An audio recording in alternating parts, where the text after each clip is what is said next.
Namaste, welcome to this episode of the Thursday Thoughts. Today we are going to discuss tennis, sports. Yes, tennis is in the air. The Australian Open, the first of the four Grand Slams of the year, is underway and it is well already into the second week, the deciding week. And today afternoon, late in the evening for Australia, Melbourne locals, the finals lineup, the ladies singles finals lineup is known. The local girl, the top seed, Ashley Barty, will be playing the American 27th rank Collins. And both the semi-finals I had the privilege of watching, and they're not very great competitive matches, if I may be allowed to say so.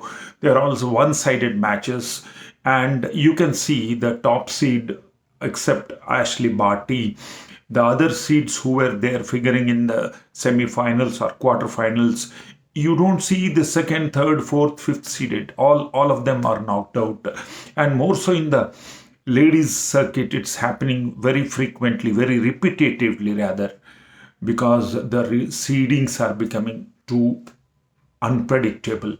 Whoever plays well in the previous Grand Slam tournament loses out in the first round or the second round, the first half of the tournament in the next Grand Slam event. So that is what has happened. You have seen the MR Raducanu of the UK, the London or British ladies player who went on to win the US Open, is nowhere to be seen after her first Grand Slam victory.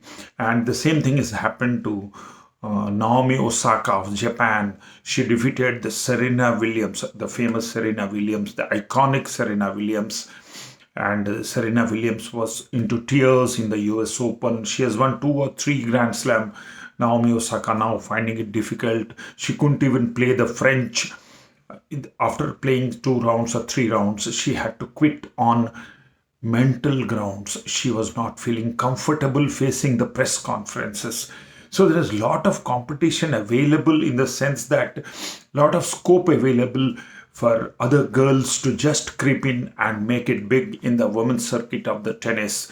And in the gents, if you've had the privilege of watching the quarterfinal matches, they were awesome matches. Yesterday, throughout for 5 hours, we were glued to the TV watching the 10 sports channels, watching Daniil Medvedev play his quarterfinals match. Now he's also into the semifinals. He'll be playing the Greek god looking um, Tsitsipas.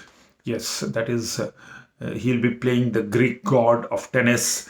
And the other semifinals, as you all know, it will be between the Rafael Nadal, the Rafa, the 20 Grand Slam winner. Rafael Nadal is going to play the other semi-final with the Italian Bertini.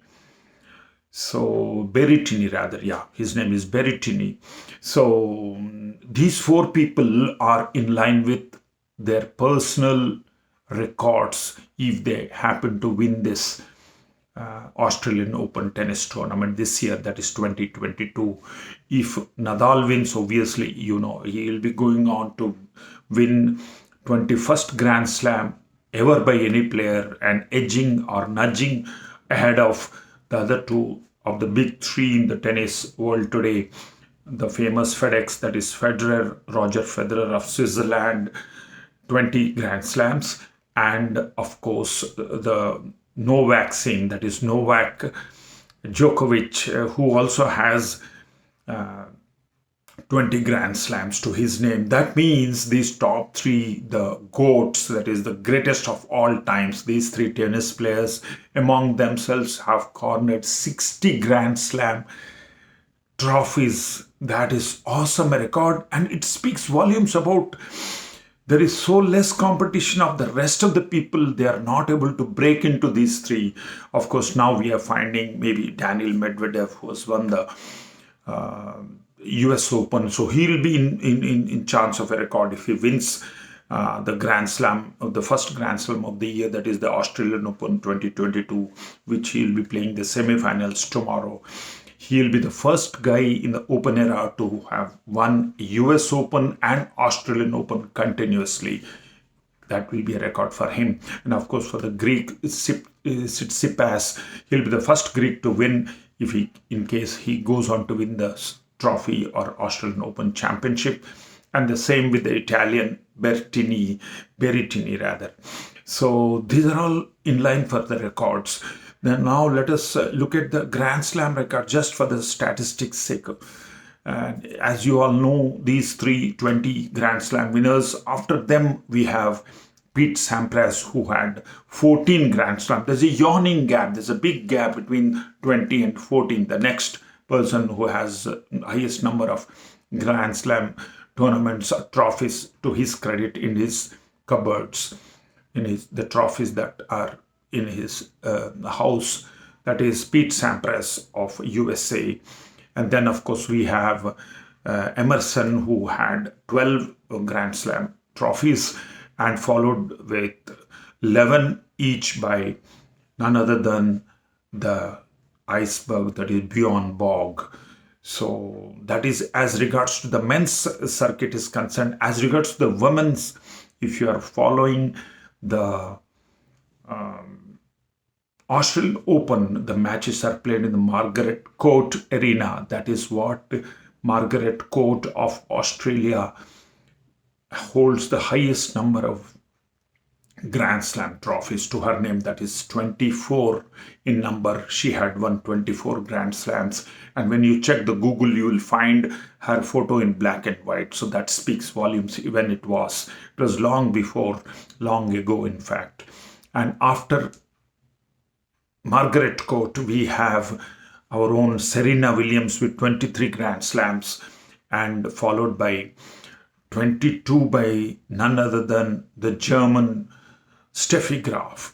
So that is how the numbers stack up in the ladies circuit. So what we can do in India, what you don't find any of the Indians except for the doubles, wherein you had the Amritraj brothers doing very well, Vijay Amritraj and Anand Amritraj. They did very well for quite some time in the late 70s or early 80s. Then, of course, we had the Hastely, that is Mahesh Bhupati and Leander Paes. In fact, Leander Paes has the maximum number of Grand Slams to his credit as an Indian, that is 14 Grand Slams, 8 of which have come in men's doubles and 6 of which have come in the mixed doubles. And next we have is Mahesh Bhupati himself. He had won 12 Grand Slams, of which 8 are in doubles and 4 are in mixed doubles. So then, of course, we don't have big names. And the highest to the maximum extent which Indian tennis star has moved in the singles events in any of the Grand Slam is, of course, our Ramanathan Krishnan and Ramesh Krishnan, his son, and of course Vijay Amritraj. I remember to have followed that running commentary on the British Broadcasting Corporation, BBC commentary, for the tennis, Wimbledon tennis, wherein in the quarterfinals, Vijay Amritraj was playing the then top-seeded player who he was 2 sets up. He was playing for the third set to win, and he went on to lose. And that's how, Indian players have done well, but they have not figured in singles finals yet. So what we can do to popularize this sport of tennis, it is quite popular as sport, but still we are not able to make a big name in the tennis circuits in the world arena. So we have got some training institutes all over India. We have got the Rohan Bopanna Institute for Tennis in Kanakpura in Karnataka. We have, of course, Mahesh Bhupati Institute of Tennis Academy, and we have got Rohan Bopanna and Leander Paes School, of course, is there. Of course, In Hyderabad, Sania Mirza Tennis Academy is there, but they are yet to be. Sania Mirza's institute started only in 2013.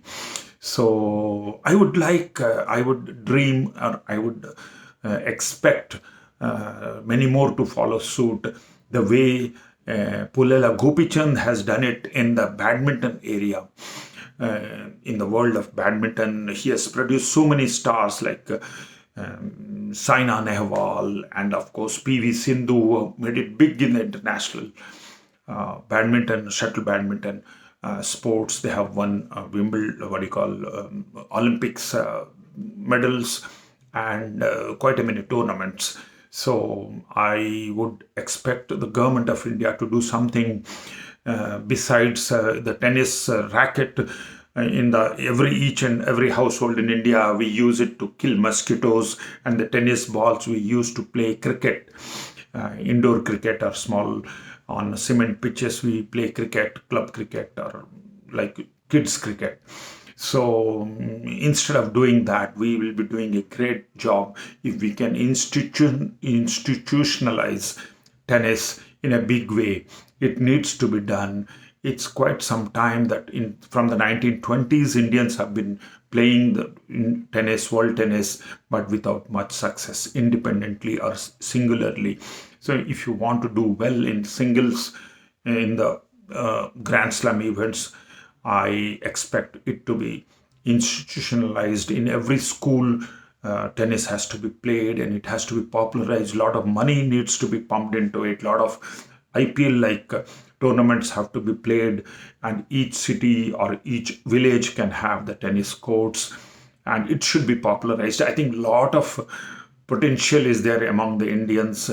If the other day I was watching the Beijing Olympics, or Tokyo Olympics rather, the recently concluded Tokyo Olympics, wherein every event Indians were just on the sidelines. They were just crashing out in the first and second round. I was thinking, when the day will come when Indian will be like in the heats or even the finals, he or she will be much ahead of the rest of the people. Finally it came, the penultimate day, when Neeraj Chopra made India proud by throwing his javelin to a record distance, and he was the topper, the gold medalist from the word go.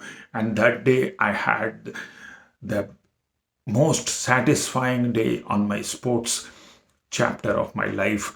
It was such a beautiful thing to see the top of the chart. His name was there, and he kept his name at the top throughout and bagged the gold medal for India. So I would expect the next generation of sportsmen to participate in various other sports. We are capable of doing it. We need a bit of encouragement from all sectors, maybe government, maybe schools, maybe parents, even students themselves. So then we can hope to win some Grand Slam events. Till then, bye-bye, God bless, take care.